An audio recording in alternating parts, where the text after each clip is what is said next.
I skipped work. Some things are more important. Like digging up a time capsule your friends buried 20 years ago. We met at the park across from our old high school. The new spring grass smelled like baseball practice.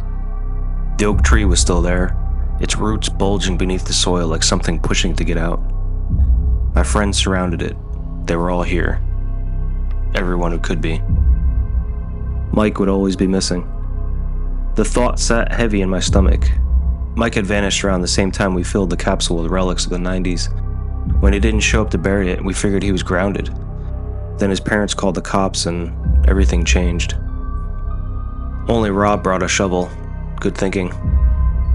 "You guys ready to see some treasures we buried here in 1996? Kimberly asked. "I hope there's a Stegosaurus Beanie Baby in there. I heard they're worth 50 grand now."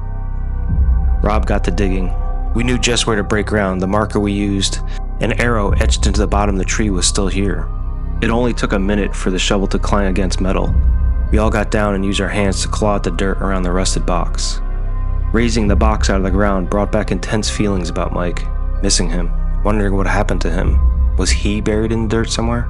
I shook the morbid thought away as Kimberly turned the combination lock. 1996, and the top popped open.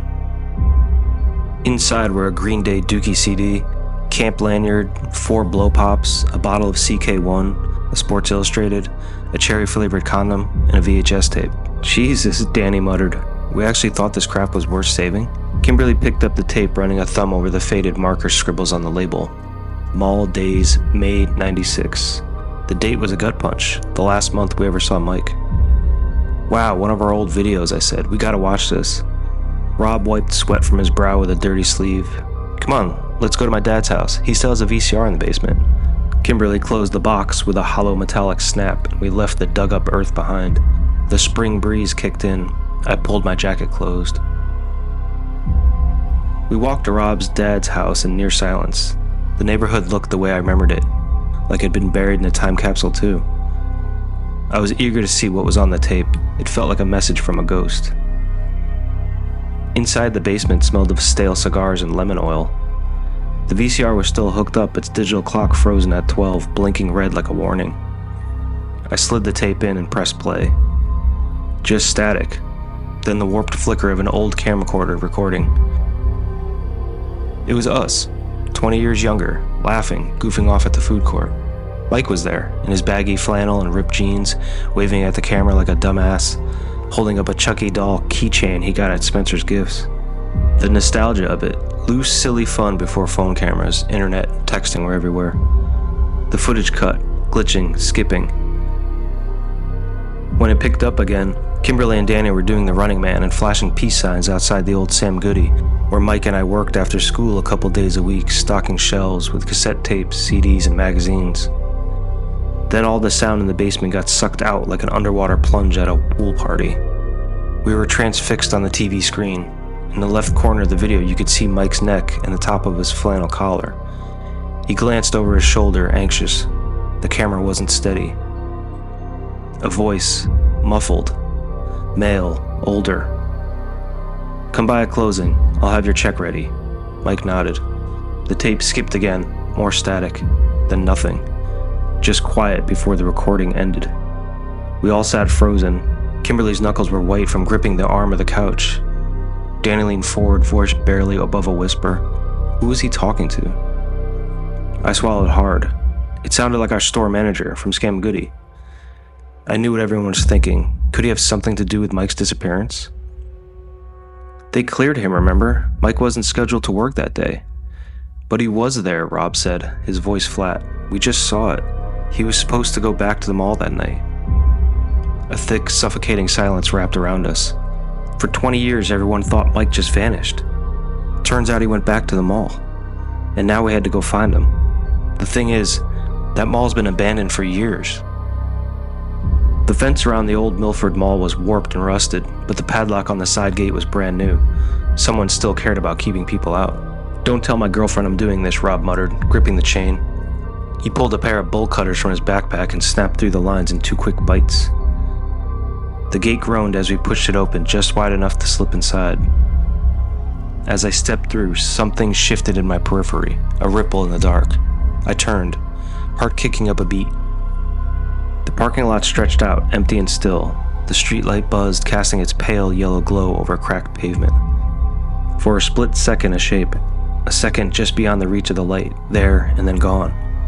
Had it moved? Or had my brain filled in the gaps, painting shadows into something worse? I lingered a second longer, ears straining. "Hurry up, man." Rob's voice broke my trance, and we moved on, inching from the dark loading dock into the deserted mall, a cemetery of decaying storefronts. Danny clicked on a flashlight, sweeping the cone of light across the grimy tile. It smelled like a coat still damp long after rainy season. "Jesus, it's like The Last of Us in here." Kimberly shushed him. "We have to be quick." No one wanted to admit it, but we all felt it. Something sinister may have happened here. This was the last place Mike had been alive. And maybe, just maybe, he was still here. We moved fast, keeping low. I don't know why. I guess it's a natural reaction when you're sneaking around. The floor was littered with old receipts, shattered glass bottles, a single shoe outside Filene's.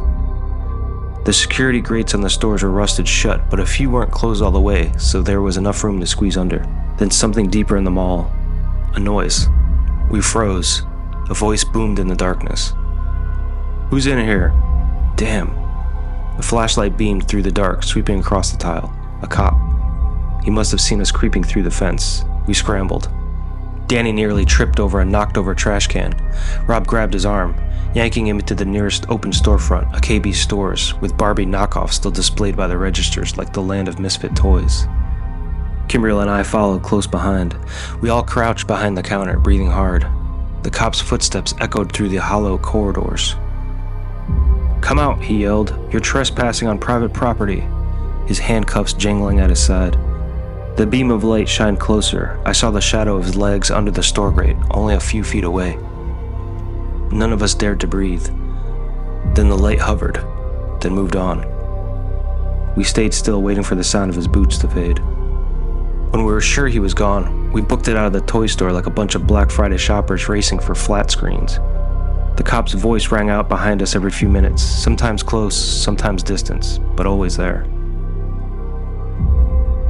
"Not looking to arrest anybody," he kept saying, but his voice carried that edge, the one that said he would if we gave him the chance.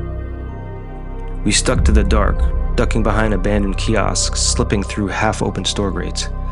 At one point, Danny swore he heard a second set of footsteps that weren't ours, or the cops, but none of us stuck around long enough to confirm that. At the old Walden Books, we almost got caught. The cop's flashlight beam swept across a bookshelf just as we darted behind it. Rob knocked over a heavy hardcover, and the thud it made as it hit the carpet was audible. The light froze. I held my breath. The cop's boots shuffled forward. Danny grabbed a Fight Club paperback and without a sound hurled it toward the opposite end of the hallway. It landed with a smack. The cop's light swung toward it. We gave it another full minute before peeling ourselves off the sticky floor. "That was too close," Kimberly whispered. A wave of relief washed over me, but the moment didn't last because that feeling crept back, the same one I had since we stepped inside. It worked. He moved toward the book and away from us, like someone was watching the whole time. We pushed forward. We had to get to Sam Goody. The store hadn't aged well. The neon sign hung half-detached above the entrance, one end broken off like a jagged tooth. A few faded posters still clung to the walls. Beastie Boys, Red Hot Chili Peppers, Pink Floyd. My heart ached a little. We fanned out. Danny ran a hand over a stack of old cassette tapes, wiping the dust onto his jeans. "What the hell are we even looking for?" "Anything," Rob said, crouching to pry open a rotting cardboard box. "Something that tells us what happened to Mike, a schedule, his backpack, anything." We moved quickly, the distant clomp of boots on tile reminding us we weren't alone. The cop had been relentless, his flashlight cutting through the dark like a hunting knife. We picked through the debris, sifting through old sales receipts and shattered jewel cases, hoping for something. A clue that could prove that this was the last place Mike was seen alive. Then the flashlight beam returned. Danny caught sight of it first. Oh hell. A noise. We froze. Footsteps close. The cop. "Damn it," Rob hissed. "He's still here." I peeked through the security gate, catching a flash of his blinding white beam slicing through the dark. He was moving slow, methodically, stalking us. We backed deeper into the store, crouching behind an overturned magazine rack. The cop's boots scuffled against the floor outside. Then he stopped.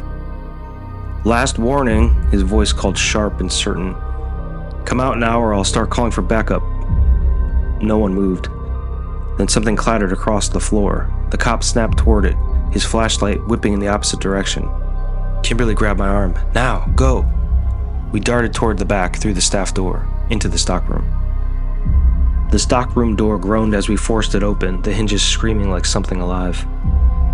Dust puffed into the air as we stepped inside. The stale scent of rotting wood, mold, and something sour clung to the walls. Metal shelves lined the walls, still stocked with old promotional banners, warped cassette tapes, and a few unopened shipments. I whispered, "This is where Mike and I used to unpack the delivery boxes." Something about this place felt heavy, intense, holding onto a depraved secret. I stepped carefully between the old boxes, pushing aside forgotten memorabilia of teenage life, and then, a voice behind me. "All right, you, don't move." The cop. Before I turned, he grabbed me by the collar and shoved me hard against the wall. The force of my weight against it made the wall give away. Sheetrock crumbled like a dried-out hornet's nest. The whole room seemed to exhale a thick, choking cloud of dust as something fell loose from the hollow space inside the wall. A shape. A form. Bones. A skull with a tangle of brown hair still clinging to it. The cop let me go like I was burning hot. No one spoke. The only sound was the flashlight clattering to the floor. 2 days later, I sat on my couch as the news broke. Tonight, after new evidence surfaced in the decades-old disappearance of 17-year-old Michael Grayson, authorities have arrested retired store manager Kenneth Mitchell in connection with the case. An officer led Mitchell down his porch steps in handcuffs. He looked smaller than I remembered, older, weaker, but I knew what he'd done. DNA from the remains proved the body we found was Mike's. It had been rotting in the walls of that store for 2 decades, locked away with the dust and dead mall air. And the VHS tape, our stupid, grainy time capsule video, was the key to all of it.